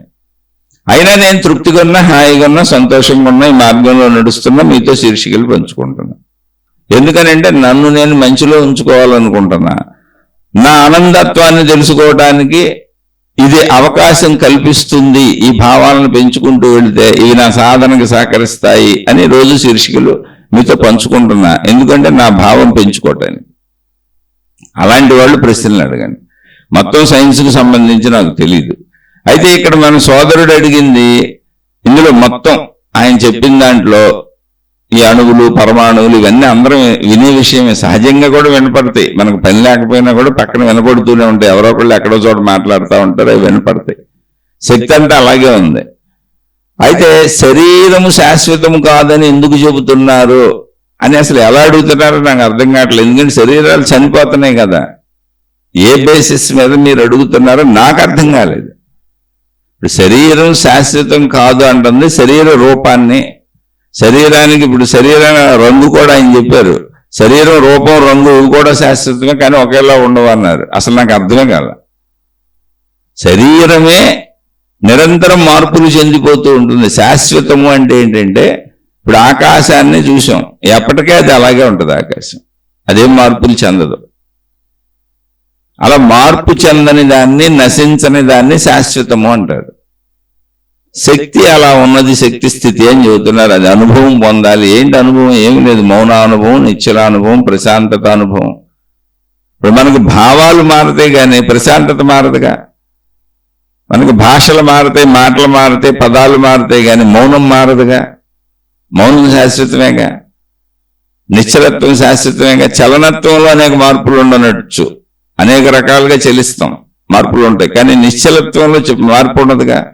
మౌనంలో మార్పు ఉన్నదిగా, నిశ్శబ్దంలో మార్పు ఉన్నదిగా. శబ్దాలు అనేక రకాలుగా ఉండొచ్చు. అవి సత్యము అంటే, అది శాశ్వతము అంటే అది అలా ఉంటుంది, మార్పు చెందదు, ఎప్పటికే ఉంటుంది. మరి శరీరం పుట్టిన కాడి నుంచి నిరంతరం మారిపోతూ ఉంది. అంటే మీరు ఏదో ఉద్దేశంలో అడుగుంటారు, ఆ ఉద్దేశం నాకు అర్థం కావట్లేదని చెబుతున్నా. అంతే. మీరు ఏదో సైంటిఫిక్ రీజనింగ్ లో మీకు మంచి ఉద్దేశం ఉండొచ్చు, కానీ నాకు అంత గ్రహణ శక్తి లేదు. నాకు తెలిసిన గ్రహణ శక్తిలోంచి చెబుతున్నా. శరీరం శాశ్వతం అయితే మీరు నేను అందరం బతికుండాలి కదా. ఎప్పటికీ బతికే ఉంటాం, అసలు గొడవ లేదు ఇంకా. కానీ మన శరీరం అశాశ్వతం. ఎందుకంటే ఒకప్పుడు వచ్చింది, అంతకుముందు లేదు. ఇప్పుడు నశించిపోద్ది, ఏదో కాలంలో ఉండకుండా పోద్ది. అంటే ఇప్పుడు ఆ శరీరం ఉందా అంటే లేదు అనే ఆన్సర్ ఉంది అక్కడ. ఒకప్పుడు ఉందా? లేదు, పుట్టింది. తర్వాత ఉందా అంటే లేదండి, చనిపోయాడు. మధ్యలో 70 ఏళ్ళు 80 ఏళ్ళు 90 ఏళ్ళు 100 ఏళ్ళు బతికాడు, ఇక్కడ ఉన్నాడు. అది కూడా పోనీ ఇలాగే ఉన్నాడు, ఒకలానే ఉన్నాడా? పుట్టినప్పుడు అలా ఉన్నాడు, అలాగే ఉన్నాడు? లేదండి, ప్రతిరోజు శరీరం మారిపోతుంది. బాల్య కౌమార యవ్వన వార్ధక్య దశలు ఎన్ని అనుభవించి చనిపోయాడు. అందువలన శాశ్వతము కాదు అంటే ఏంటి అర్థం అక్కడ అంటే, అది ఎప్పుడూ ఇలాగే ఇక్కడే ఉండదు. అది నిరంతర మార్పులకు లోనవుతూ ఒకప్పటికి అసలు లేకుండా కూడా కనపడకుండా కూడా పోద్ది, లేదన్న స్థితికి చేరిపోద్ది.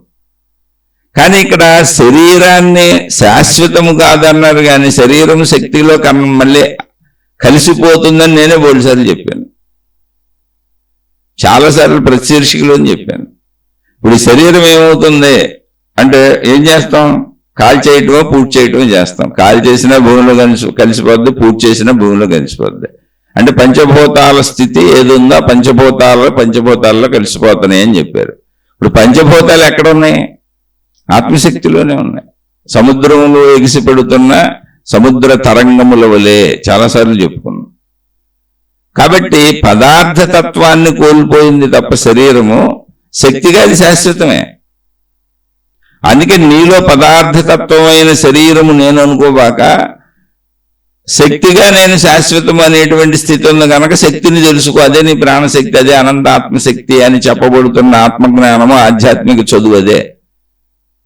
ఆ స్థితిని పొందిన జీవన్ముక్తులు మనకి ఇది తెలియజేశారు. శక్తిపరంగా శరీరము అశాశ్వతము, శరీరము శక్తి అయిపోయినప్పుడు శాశ్వతమే.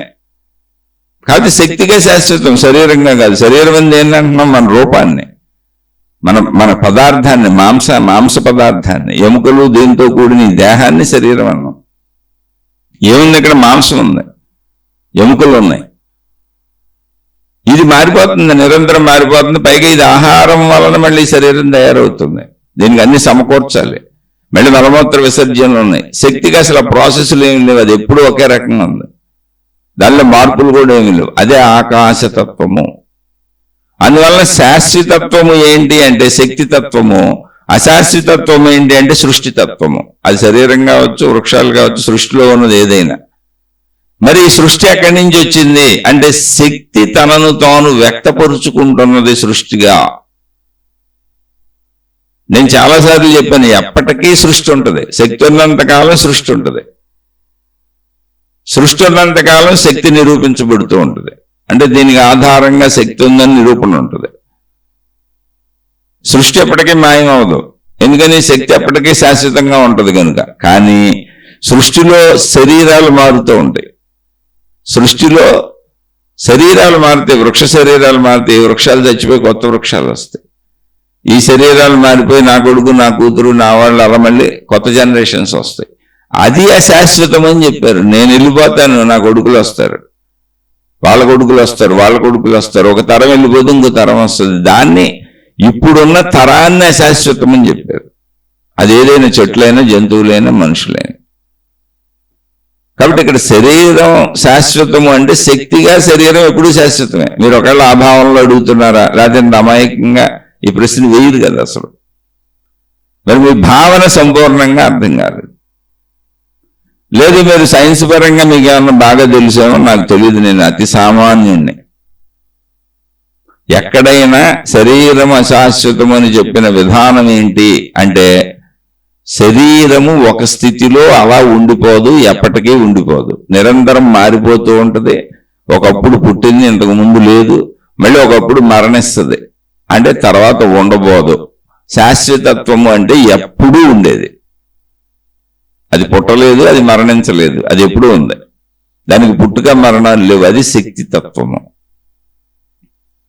మరి మీరు ఏ ఉద్దేశంతో అడిగారు అనేది నాకు ఇప్పటికి కూడా అర్థం కాల. కానీ నాకు అర్థమైనంత ఎందులో నుంచైనా మనం మంచిని చెప్పుకోవడం, ఆత్మజ్ఞానం వైపు ప్రయాణం, మంచిగా జీవించడం రెండే ఇక్కడ. శరీరపరంగా జీవించినంత కాలం, శరీరమునకు ఆయువు ఉన్నంత కాలం, శరీరం శిథిలత్వాన్ని పొంది మరణ దశను పొందే అంతవరకు మంచిగా జీవించటం సృష్టిపరంగా అంతే. రెండవది అలా జీవిస్తూ నా సంపూర్ణతని, నేను శక్తిని అని తెలుసుకోవడం, అంటే నా శాశ్వతత్వాన్ని నేను తెలుసుకోవడం. నా సంపూర్ణతను తెలుసుకోవడం. ఈ రెండే. అందుకని మీరు ఏం అడిగినా ఆ రెండింటి వైపు వెళ్తుంది. ఎందుకని ఉన్న ఆన్సర్లు అవే, నేను చెప్పటం కాదు, ప్రపంచంలో ఉన్న ఆన్సర్లు అవి, ఇంకో ఆన్సర్ లేదు. మొత్తం అంతా శక్తిమయం. ఎవరైనా ఎక్కడ ఏ ప్రయాణం మొదలు పెట్టినా ఆఖరికి శక్తిలోకి రావాలి. మీరు ఎన్ని మతాలు ఏర్పరచుకోండి, ఎన్ని మార్గాలు ఏర్పరచుకోండి, ఎన్ని విధానాలు ఏర్పరచుకోండి, ఎన్ని పద్ధతులు పెట్టుకోండి, ఎన్ని దేవుళ్ళు దేవతలు అనుకోండి, ఎన్ని జన్మలు ఎత్తినాకైనా ఆఖరికి ఆ శక్తి తత్వాన్ని తెలుసుకుంటేనే జీవత్వం అంటే జీవితత్వం ఆగుతుంది. ఎందుకంటే అనంతత్వపు శక్తి ఎరుక కలగాలి. కలగనంత వరకు నేను జీవము, నేను జీవిని అనేటువంటి జీవతత్వం మనలో పరిమిత భావం ఉండిపోద్ది. మరి దేవుడితో ఉండొచ్చు, మతంతో ఉండొచ్చు, మార్గంతో ఉండొచ్చు, గురువుతో ఉండొచ్చు, కానీ జీవిని అన్న భావం నుంచి విముక్తి కావాలి. అవన్నీ ఆ మతముల, మార్గముల, విధానముల, పద్ధతులన్నీ జీవిని అన్న పరిమిత భావం నుంచి శక్తిని అనే అనంతత్వ ఏకత్వ భావనకి నేను తీసుకెళ్ళాలి. నీకు ఆ ఛాన్స్ ఉంది, మనిషికి ఆ ఛాన్స్ ఉంది. మనిషి అలా తన సంపూర్ణతను తెలుసుకునే అవకాశం ఉంది. ఎందుకంటే అలా మనిషి ఇప్పుడు కూడా సంపూర్ణుడుగానే ఉన్నాడు, ఎప్పుడూ సంపూర్ణుడుగానే ఉన్నాడు. శక్తి తత్వంలో, శరీర తత్వంలో ఎప్పుడు అసంపూర్ణతగానే పరిమితగానే ఉన్నాడు. అందుకని శరీరము అశాశ్వతము అని చెబుతారు. పంచభూతముల వలన ఏర్పడింది, పరమాణువుల వలన ఏర్పడింది, అణువుల పరమాణువుల యొక్క ఒక క్రమబద్ధత వలన శరీరాలు ఏర్పడుతున్నాయి. ఇవన్నీ అందరికీ తెలుసు. కానీ ఆ క్రమత నశించిపోతుంది. ఇప్పుడు మన శరీరంలో మనం తీసుకున్న ఆహారం రక్తంగా మారుతుంది. రక్తం అంటే ఏంటి? మొత్తం కణజాలమే. ఈ కణములన్నీ మన శరీరములో అంతకు ముందు శరీర నిర్మాణములు, అవయవములన్నీ కణములతోనే తయారైనాయి. మాతృగర్భంలోంచి బిడ్డ పుట్టేటప్పటికే మాతృశక్తిని తీసుకొని కణోత్పత్తి జరిగింది అక్కడ. ఈ కణాలన్నీ ఒక ప్యాటర్న్లో, వీరు అన్నట్టు ఒక క్రమ పద్ధతిలో అమరటం వల్ల అవయవాలు తయారయ్యి అవయవాలన్నీ పనిచేస్తూ శరీరం నడుస్తుంది. ఇలా తయారైనటువంటి కణములు చనిపోతూ ఉంటాయి, అంటే శక్తిని కోల్పోతూ ఉంటాయి. చనిపోవడం అంటే అది. అలా నశించిపోయిన కణములు, ఏ అవయవముల దగ్గర నశించిపోయిన కణములు ఉన్నాయో అవన్నీ బయటికి తోయబడి మనం తీసుకున్న ఆహారములో నుంచి కొత్త కణములు తయారయ్యి చనిపోయిన కణముల ప్లేస్లోకి వెళ్తా ఉంటాయి. అలా మనం పుట్టిన దగ్గర నుంచి చనిపోయే కణములు తక్కువగాను, మనం తీసుకున్న ఆహారం ద్వారా ఉత్పత్తి అయ్యే కణములు ఎక్కువగాను ఉండటం వలన శరీర ఎదుగుదల జరుగుతుంది. అంటే శరీరం ఎదుగుతుంది. కణజాలం ఎక్కువ సమకూరటం వలన శరీరం ఎదుగుతుంది. అలా ఒక స్థితి వరకు 25-30 ఏళ్ల వరకు వచ్చి అక్కడి నుంచి ఇంకా కణజాలం ఎక్కువ ఉత్పత్తి కావట్లేదు. చనిపోయే కణజాలం, ఉత్పత్తి అయ్యే కణజాలం సమముగా ఉన్నాయి. అలా ఉన్నప్పుడు కొంతకాలం మనం యవ్వన స్థితిలో సాగుతాం. అది 25-20 నేను ఊరికనే చెబుతున్న విషయాన్ని అర్థం చేసుకోండి. అక్కడి నుంచి నిదానంగా వృద్ధాప్యానికి వెళ్తాం. అంటే ఏంటి అంటే కణజాలం ఎక్కువ చచ్చిపోతుంది, తయారయ్యే కణజాలం చాలా తక్కువగా ఉంది, సరిపోవట్లేదు. అప్పుడు కణజాలం శరీరంలోకి సరిపోవటం లేదు కనుక శరీరం శిథిలమైపోతుంది. అదే వృద్ధాప్యము. అలా శిథిలమై ఎక్కడో ఒక చోట ముఖ్యమైనటువంటి శరీర అవయవములకు కణజాలం అందకుండా పోద్ది. ముఖ్య అవయవములకు ఎప్పుడైతే కణజాలం లోపించిందో ఇంకా అవయవములు పనిచేయలేవు. పనిచేయటం మానేటప్పటికీ మిగిలిన అవయవాలలో కణజాలం ఉన్నా కూడా ముఖ్య అవయవం ఆగిపోయేటప్పటికి అన్నీ ఆగిపోతాయి. ఒకదాని మీద ఒకటి ఆధారపడి ఫంక్షనింగ్ ఉంది. దాన్నే మరణము అని చెప్పుకుంటున్నాం మనం. శరీరం పనిచేయకపోవడం. దానికి కారణం శక్తి పారిపోవటం కాదు, శక్తి శరీరంలోంచి ఎగిరిపోవటం కాదు, అది తెలియక ప్రాణం పోయింది అనే పదాన్ని పూర్వీకులు వాడారు. కానీ ఒరిజినల్ గా జరుగుతున్నది కణజాలం అందకపోవటం వల్ల శరీరము పనిచేయటం మానేసింది. అదే శరీర శిథిలత్వము. మరణం అనేది అలా జరుగుతుంది.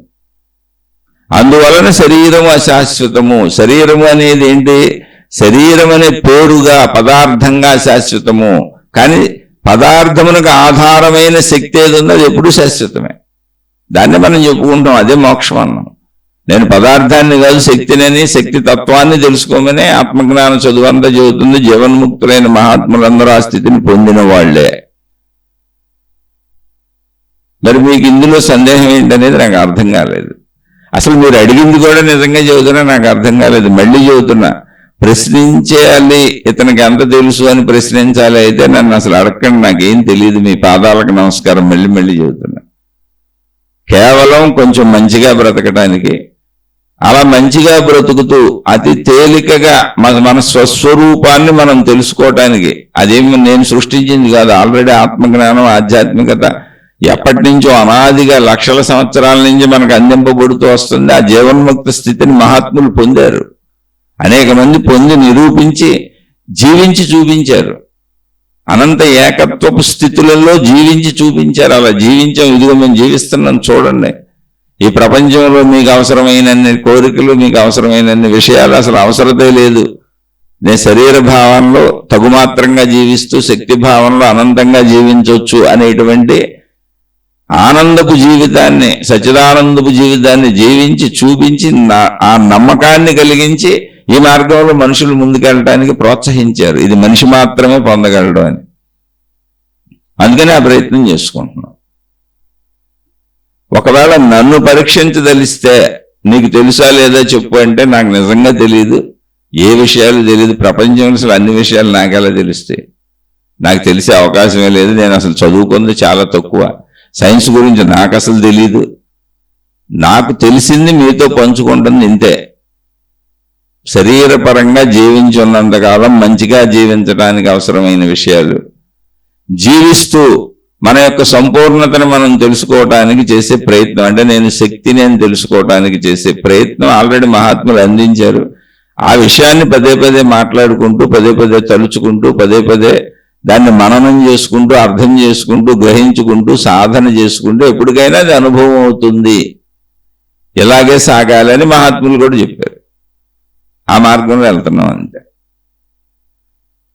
ఒకవేళ మీరు తెలుసుకోవాలని అడిగితే ఇదిగో ఇప్పుడు చెప్పాను, మీకు అర్థమైతే ఓకే, లేదు ఇంకా అర్థం కాకపోతే అడగండి. కానీ ఎలా అడగాలి మళ్ళీ మళ్ళీ చెబుతున్నా, నాకు తెలుసా లేదా అని అడగండి. ప్రపంచంలో అన్ని విషయాలు అసలు నాకు తెలిసే అవకాశమే లేదు. అసలు మా ఇంట్లో విషయాలు తెలియదు. నేను కరెక్ట్గా మా అబ్బాయి ఏమన్నా అడిగితే చెప్పలేను, మా అమ్మాయి ఏమన్నా అడిగితే చెప్పలేను. అసలు నా భార్యకి తెలిసిన విషయాలు నాకు తెలియదు, మామూలు ప్రాపంచిక విషయాలు.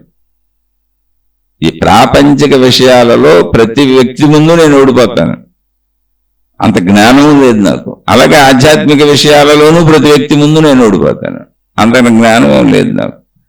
మరి ఎందుకయ్యా చెబుతున్నావంటే ఇందులో మంచి ఉంటే తీసుకోండి, తీసుకోబాకండి చెడు ఉంటే. నాకు ఇది ఒక సాధనగా పెట్టుకున్నాను. మీకు చెప్పేది నాకు నేను చెప్పుకోవటం. అయితే కొంతమంది మాకు అర్థమవుతుంది చెప్పమని అడుగుతున్నారు. నాకు నష్టమే ఉంది అందులో. నాకు నేను చెప్పుకునేది మీకు వినిపించడంలో నష్టమే ఉంది. అందులో రికార్డ్ చేసి యూట్యూబ్లో పెట్టే సిస్టమ్స్ వచ్చినాయి. చాలా తేలికైన విషయం. ఇందులో నాకేం పోయేది లేదు, నా డబ్బు ఏం పోదు, నా శ్రమ ఏం పోదు, నాకేం నష్టం జరగదు. పైగా చదవటం వలన నాకే జ్ఞానాభివృద్ధి జరుగుద్ది, శ్రవణం జరుగుద్ది, మననం జరుగుద్ది, సజ్జన సాంగత్యం జరుగుద్ది, కాసేపు ఆ భావాల్లో ఉంటాను. ఇలా రకరకాల ప్రశ్నలు అనేక మంది అడగటం వల్ల నాకు ఒక మేలు ఉంది. ఏంటంటే ఇన్ని రకములుగా ఆలోచించి నేను దాన్ని కనుగొనొచ్చు, అన్ని వైపుల నుంచి దాన్ని నేను దర్శించవచ్చు. నాకు ఇండివిజువల్గా నాకు అన్ని ఆలోచనలు పుట్టకపోవచ్చు, అన్ని ప్రశ్నలు సందేహాలు పుట్టకపోవచ్చు. అందువలన ఎప్పుడూ కూడా అడిగేవారు ఉంటే చెప్పడం అనే ప్రక్రియలో అది అర్థమై చెబుతుంటే, అంటే తెలియంది చెప్పకూడదు, మోసపూరితంగా చెప్పకూడదు, మన జ్ఞానమే పెరుగుతూ ఉంటుంది. జ్ఞానాన్ని ఎంత పంచుతూ ఉంటే అంత పెరుగుతూ ఉంటుంది. ఎందుకని అది శ్రవణ మననాలు అవుతూ ఉంటుంది. ఆ ఉద్దేశంతో నాలో మంచిని పెంచుకొని నాలో జ్ఞానాన్ని పెంచుకుందామని చెబుతున్నాను తప్ప మీలో ఏదో పెంచేస్తున్నాననేది అసలు నేను అనుకోవట్లేదు, నాకు రాదు కూడా. ఇక భౌతిక విషయాలు, సైన్స్ లేదా ఆధ్యాత్మికతలోనే అనేక రకాలైనటువంటి విషయాలు, వీటన్నింటిలో నేను చాలా పామరుడను. ఇప్పుడు మీతో మాట్లాడుతున్న ఈ విషయాలు తప్ప నాకు ఏమీ తెలియదు. నేను అతి సామాన్యుణ్ణి. ఇది వెళుతూ ఇది అర్థం చేసుకుంటూ నేను చెప్పిన విషయాలు వింటూ వెళుతున్న వాళ్ళకి ఏమైనా సందేహాలు వస్తే అడగండి, వీలుంటే చెబుతాను, నాకు తెలిస్తే చెబుతానని వినయంగా చెబుతున్న వ్యక్తినే తప్ప. ఎందుకు చెబుతానంటే మహాత్ములందరూ ఆల్రెడీ అందించి వెళ్ళిపోయారు. అన్ని ప్రశ్నలకి సమాధానాలు మహాత్ములు చెప్పేశారు. అది ఎత్తుక్కోవటమే మనం వెళ్ళే ఆత్మజ్ఞాన గ్రంథాల్లో. కాబట్టి అలా ఎత్తుక్కొని నేను నాకు దొరికితే మీకు చెప్పగలుగుతాను, అది వినయంతో నేను చెబుతున్నాను. చిట్ట చివరిలో, శీర్షిక చివరిలో అంతే తప్ప నాకు అన్నీ తెలుసు అనేటువంటి అహంకారపూరితంగా అసలు నేను మీరు ప్రశ్నలు అడగండి సమాధానాలు చెబుతాను, సందేహాలు అడగండి సమాధానాలు చెబుతాను అని అహంకారపూరితంగా చెబుతున్న మాట అసలు కాదు. నేను అదే శీర్షికల్లో అన్ని చోట్ల చెబుతున్నాను, అయ్యా నేను చెప్పేది నచ్చని వాళ్ళు, ఇది నిజం అనిపించని వాళ్ళు ఎవరైనా ఉంటే నన్ను క్షమించి వదిలివేసి మీ మార్గాల్లో సాగిపోండి, నేను సామాన్యుడను అని ఇంచుమించు గుర్తుంటే ప్రతి శీర్షికలో చెబుతున్నా. ఎప్పుడైనా మర్చిపోయి చివరిలో వదిలేసానో ఎక్కడన్నా కొన్ని తెలీదు. కాబట్టి అలా వినయంగానే వెళ్ళే ప్రయత్నం చేస్తున్నాను. నాకు తెలుసా లేదా అని మాత్రం అడగండి ఎప్పుడు. అది మీ కాలం వృధా, నా కాలం వృధా. అలానే అడిగిన ఆయన్ని నేను తప్పు పట్టడం లేదు. వారు ఏ ఉద్దేశంతో అడిగారో నాకు అసలు అర్థం కాలేదు, ఇదేంటో విశ్లేషించండి అన్నారు. అంటే నేను చెబుతున్నది నిజము కాదు, అబద్ధం కాదు, అందులో మంచి ఉంటే తీసుకోండి, ఇది కేవలం విశ్లేషణ అని చెబుతా ఉంటాను నేను. ఒకవేళ ఆ భావంతో వారు విశ్లేషణ అనే పదం ఉపయోగించారేమో కూడా నాకు తెలియదు. నాకు అర్థమైనంత వరకు చెప్పాను. ఇంకా మీరు ఇందులో అర్థం కానిది ఏమన్నా ఉంటే మళ్ళీ ఒకవేళ మీరు అడిగింది కూడా మీరు తెలుసుకోవడానికి మీ ఆధ్యాత్మిక సాధనకు ఉపయోగపడుతుంది అనే విధానంలో అడుగుంటే తప్పకుండా మళ్ళీ ప్రశ్న రూపంలో అడగండి, మీకు ఉపయోగపడుతుంటే, మీకు అర్థమవుతుంటే. లేదు వాడికేం తెలుసు అనే ఉద్దేశంలో అయితే మీ పాదాలకు నమస్కారం, అందరి పాదాలకు నమస్కారం. అసలు ప్రశ్నే అడగండి, సందేహమే అడగండి. ఎందుకంటే అన్నీ తెలిసేంత గొప్పవాడిని అసలు నేనే కాదు. మామూలు సహజ జీవితంలో ఒక మనిషికి ఉండే సమస్యలన్నీ నాకున్నాయి. అసలు ఏ ఒక్క మనిషి ముందు, మా ఇంట్లో మా చిన్నపిల్లల ముందు మా అబ్బాయికి తెలిసిన విషయాలు నాకు తెలియదు, నేను ఓడిపోతానే ఉంటాను. నా భార్య ముందు నా భార్యకి తెలిసిన విషయాలు నాకు తెలియదు, నేను ఓడిపోతానే ఉంటాను. భౌతిక విషయాలలో నేను చాలా అసమర్థుణ్ణి, ఎందుకంటే ఎక్కువ ఇంట్లోనే కూర్చుంటాను. అలాగే ఆధ్యాత్మిక విషయాల్లో కూడా చాలా అసమర్థుణ్ణి, ఎందుకంటే సామాన్యుడిని నేనే చెబుతున్నాను కదా, ఆ సంపూర్ణతనే పొందలేదు. కాబట్టి అర్థమయ్యి ఏదన్నా మీకు ఉపయోగపడితే తీసుకొని, అర్థమవుతున్న వాళ్ళు సందేహాలు అడగండి. ఇప్పుడు కూడా అది వినయంగా చెబుతున్నాను. ఎందుకనంటే అది సత్కాలక్షేపంగా మీకు నాకు ఉపయోగపడుతుంది కనుక, నాకు ఇంకా బాగా ఉపయోగపడుతుంది కనుక. మీరెవరో నాకు అసలు తెలియదుగా, నేనెవరో మీకు ఎప్పటికీ చెప్పను. మన మధ్య ఏ సంబంధం లేదు, కేవలం ఈ శీర్షికల సంబంధం తప్ప. ఇంకా మిగిలిన సంబంధం పెట్టుకునే ఉద్దేశం కూడా నాకు లేదు. కాబట్టి చక్కగా అర్థం చేసుకొని, మీకు బాగా అర్థమయ్యి మీకు ఉపయోగపడితే తప్పకుండా అడగండి. ఎందుకంటే ఉపయోగపడుతున్నప్పుడు చెప్పడానికి నాకు వచ్చిన నష్టమే ఉంది, అందులో అసలు కష్టము లేదు, కష్టము లేదు. పైగా నాకు లాభం ఉంది. ఎందుకని అంటే కొంచెం ఆ భావాల్లో నేను కాసేపు ఉంటాను, నాకు అది సాధన అవుతుంది. నచ్చని వాళ్ళు లేదా వీడికి ఎంత తెలుసు అనుకునే వాళ్ళు అయితే మళ్ళీ చెబుతున్నా మీ పాదాలకు నమస్కారం, నాకేమీ తెలియదు, నన్ను క్షమించి వదిలివేసి మీ మార్గాల్లో మీరు హాయిగా సాగిపోండి. శుభమస్తు. మీకు మీ కుటుంబ సభ్యులకు మేలు చేకూరుగాక. మరలా మరొక కొత్త శీర్షికతో కలుసుకుందాం.